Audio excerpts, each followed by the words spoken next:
Okay, so as of late, first of all, my name's Zakashi, guys. Welcome to the channel. You can call me Zach, whatever you feel is best. As of late, people have been very, very low on Chrono Crystals, even before Beast Gohan dropped. And now that Beast Gohan's actually been out, he's been out for over 15 days, his banner has reverted to the kind where it's not double Z power and double rates. And I feel like that's very important to note, because if you're still going in, you're not going to be getting the most out of it. And I've told a lot of people in previous videos to just stop summoning once the banner is regular, so you're not getting double the Z power or double the rates or whatever it is, 20% up, where it's not usually 20%.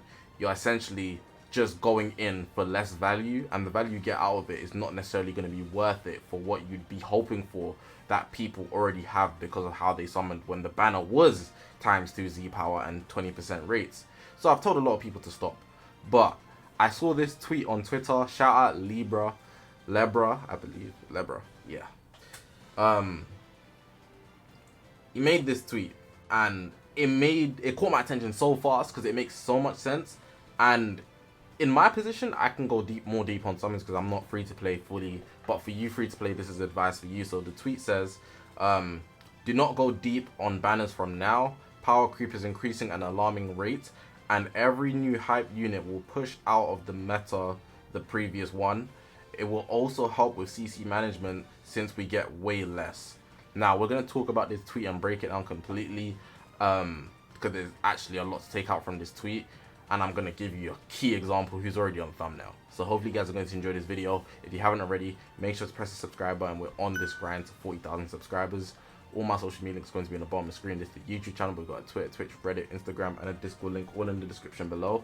But yeah, man, let's get into the video now. Alright, so with the way the game's going, we all know that we've been getting way less Chrono Crystals. Like literally with the CC logs that we've been getting, it's literally been decreasing. It did go up slightly this month, but that's only, as in October, but that's only because they gave us 2 raids in 2 consecutive weeks. That pretty much saved the superhero October month. Honestly, if they didn't drop 2 raids, it would have been a whole different story. But on top of that, a lot of people were able to claim more Chrono Crystals, generally speaking, simply because of the superhero banner with Beast Gohan. So people just dropped below 20k, which allowed people to actually claim the Chrono Crystals from the exchange shop. Otherwise, if you were above 20k, you GT mains, the 3 ones in the corner, you guys wouldn't have been able to actually claim the exchange shop Chrono Crystals. But what I want to talk about in this video, a big character who everybody just hated, but all of a sudden he's a distant memory. We've literally got Final Form Cooler now. He's like literally the biggest example of getting disrespected in Legends. This guy here came in and literally destroyed the meta. He single-handedly was the best offensive unit and just shredded the tier list to bits. Every tier list in Legends made by any content creator or any person just switched up overnight as soon as this guy dropped, and we saw his kit and it was like, damn, like how are we supposed to like compete against this guy? And what makes it crazier is that this guy is still boosted. He's not out of the boost. You can check the boost characters. He's still here. He's right there. And nobody's using him. Why? Because he just got replaced by Beast Gohan and Pan. That gets on the topic of power creep. Now, it's been happening at an alarming rate. The speed that units have been getting power creep are at speeds we haven't seen before ever in Legends. And for that being the case, it devalues what your Chrono Crystals can get you, especially for the amount that they're giving us consistently. And let's talk more about that now. So now we're on the summoning page, and you can see that this step here, I talked about the superhero banner with Beast Gohan, it's actually just 600 Z power. So every time you pull him, it's 600 Z power, and the rates are like regular. Beast Gohan is currently the best character in the game right now, but the way they literally just dropped Pan, Beast Gohan, and Piccolo, he thinks he's on the team, but he's really not. Pan and Beast Gohan are just taking Cooler off the map like with ease. Pan being a better red supportively, even though Cooler's offensive, it doesn't matter because Beast Gohan's a direct counter, and because Beast Gohan's not a Super Saiyan, Cooler can't get his type neutral. The hybrid Saiyans are barely having Super Saiyans. You do have Future Gohan, but people have a counter to that with double Pan.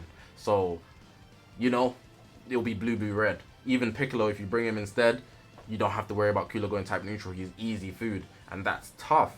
But with the rate, they're also releasing LFs and Ultras. So last month, we got Final Form Cooler. No, in September. We got Final Form Cooler and we got Ultra Broly together in the same month.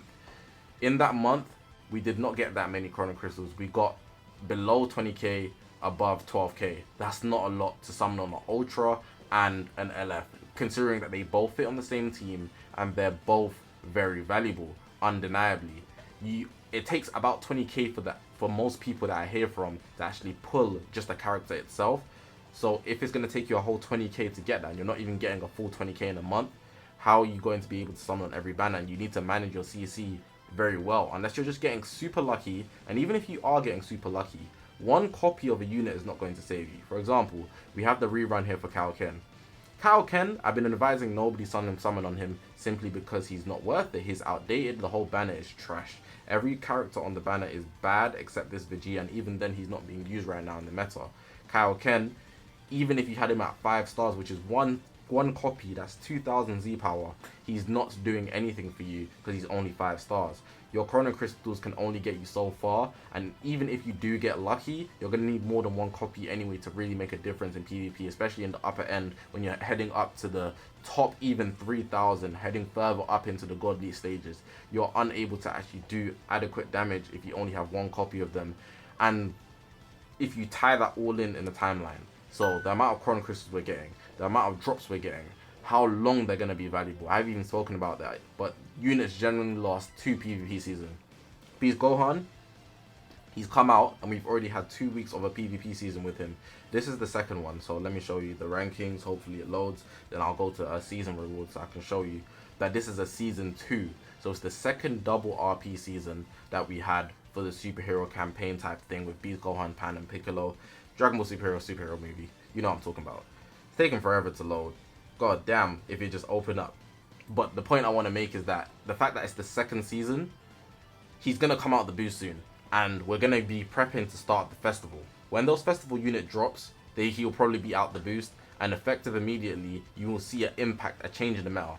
The festival units usually bring a brand new mechanic. This is why I wanted to show you that it's season 2 of the superhero thing.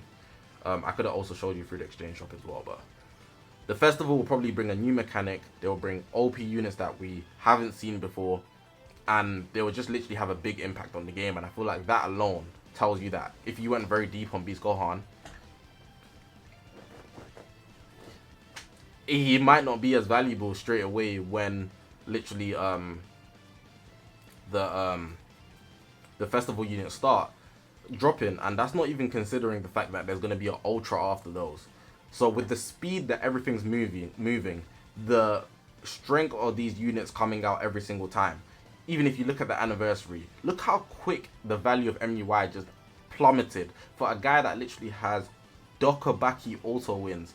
Autobaki wins, bro. Like, how can you fall off that fast when you've literally got the most busted thing in the game where you literally can't get hit, because if you just get hit, they get hit. And then if you clash, you auto win. That doesn't make sense for that to be the case, for him to just fall off of like that. And the big factor of that is literally just the featured boost system, where these characters, if they're boosted, the way they display are more valuable than they actually are long term. For example, we're seeing the effects of that with I would say definitely on this whole page, definitely this Kid Goku is just shining through with his blast damage, and I can't see it being the same after he comes off the boost. Broly, he's tanking, but that's about it. His offenses are not great at all. However, the fact that he's tanking and he's boosted is not even like tanking beyond belief in some cases, unless he's extremely high starred. You will see the big difference once he comes up the boost. With Beast Gohan, in some cases with the blue card damage that he can take, he gets shredded. So even after the boost, he's going to become a lot more glass, meaning that he's just going to get deleted from other units, especially most likely the festival units.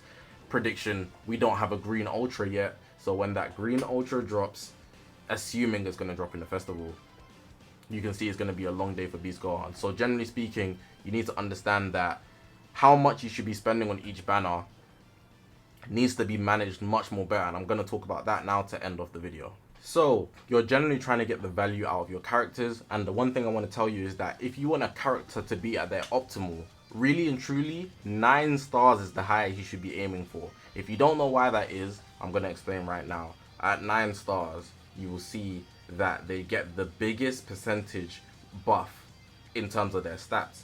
So if we look at it, it says 5% up, 5% up, 5%, 2%, 3, 3, 5. From that 9th star, it doesn't go up any higher, like, until you get the 14 star Z ability, which is Z ability 5. Let me just check that, because I don't want to be looking goofy here. What's the highest Z ability? If we just, I think it's 4 actually. Yeah, Z ability 4. Cool. So you can see that the last 5% big buff is at 9 stars, and because that's the case, the 2% are not a big enough difference for you to worry about until you add up all those 2% to get to 14 stars. And as a free to play, the odds of you getting a character to 14 stars is unrealistic, really and truly. So with the bar being at 9 stars, you should be aiming for at least 7 and you'd be good. And I say 7 because at 7 you still get a 3% buff, but I will add on top of that, it's just the 1 star above the Z ability 3, which is the main one that gives you usually free tags. So nowadays we get Z abilities that buff free tags. If not, it just adds on a little thing. I need to find a character that's not 14 stars in my character box to show you what I mean. So look at all these stars. Damn, I want to pick somebody that's decent. Kidbu, nice. So you can see I've got him here at 8 stars, and then when he gets to the 14th star, you can see that he gets the 35% buff and whatnot. But here he gets the Z ability 3. Let's take somebody that's lower than 6 stars now. I don't even know if that's possible for my box. Kula is nice. I've got him at the 3rd star, so he's already got Z ability 2. At 6, you can see how much bigger it is. You get that massive Z ability boost from the difference of Z ability 2 and 3. Then beyond that, when you're getting to 14 stars, it's literally usually just a percentage buff, with a few exceptions such as Super Vegito. For some reason, he becomes a health buff at 14 stars, so it's a big deal to get him to 14 stars. But outside from that, mostly getting the 6 star Z ability is the big buff that you want. 1 star extra, just 7 is just an extra percentage boost that you can get, 3%. But like I said, the ceiling for you free to play should be 9 stars in my opinion, unless you get extremely lucky. With that, the amount of Chrono Crystals you should be spending, 20k max per banner in my opinion. If you're going any deeper than that, you must be really unlucky, really and truly, or you're just really liking this character. So then from there, you gotta think of it like, is it gonna be worth it for you? If it is, then go ahead. Like I said, this is just advisory. I always say this is advisory. I don't know if I've said that in this video, but obviously it's just advice. It's not by force. But with that all being said, if you're going beyond 20k, you're putting yourself in jeopardy for the next banner that might be of value to you as well. So you need to think of it like that. So in conclusion, 9 stars should be the ceiling for a free to play. And then for ultras work a bit differently. They're a bit strange because they go 2000. So they go from like 5 stars, and then they go to 8 stars, and then they go to I think that's 10 stars. So they work a bit differently. So 8 stars for the ultras, 9 stars for your LFs and Sparkings and EXs or anything like that. And then 20k should be really good, and that should save you for every single banner, as long as you're saving neatly. With the few of you that spend here and there, you should be very much good. If you get shafted at a 20k standpoint, that was just a very unlucky situation for you. But you gotta be careful about getting sucked in. If they're a banner, it's a banner unit that's very important to you, then be good with that. Because a lot of people have been asking me how much they'd be spending, but I always advise 20k at max, and you should be good. But yeah, I hope that's giving you some good insight on how you should actually traverse summoning in generally speaking. I know units be hype and they just be easily pulling you in, so that's why I say it's only advice. If you want to go for it, go get in your collector's box. You could do what you want, but really and truly, I feel like only for a certain amount of time can you have fun with just the unit that you enjoy, and then at a certain point you're going to want to be winning games, or at least having a chance in PvP, not getting one-shot no matter how good of a unit he is. Unless you don't touch PvP at all, then I guess I'm talking to the wrong audience right now. But if you do, it's a big factor to how you will enjoy the game, so I just have to give my 2 cents in that. Hopefully you guys have enjoyed this video. If you haven't already, make sure to press that subscribe button, man. We're on this grind to 40,000 subscribers.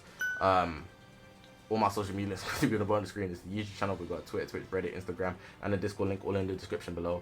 So make sure to check me out on all of those. Shout out to Lebras, man, for making that tweet. I don't know why I was like debating how to pronounce his name, Lebra. I'm sure he doesn't mind anyways. But yeah, I'm gonna leave it like that. I appreciate you guys for watching. My name is Zakashi, guys, and I'll see you guys in the next one, man.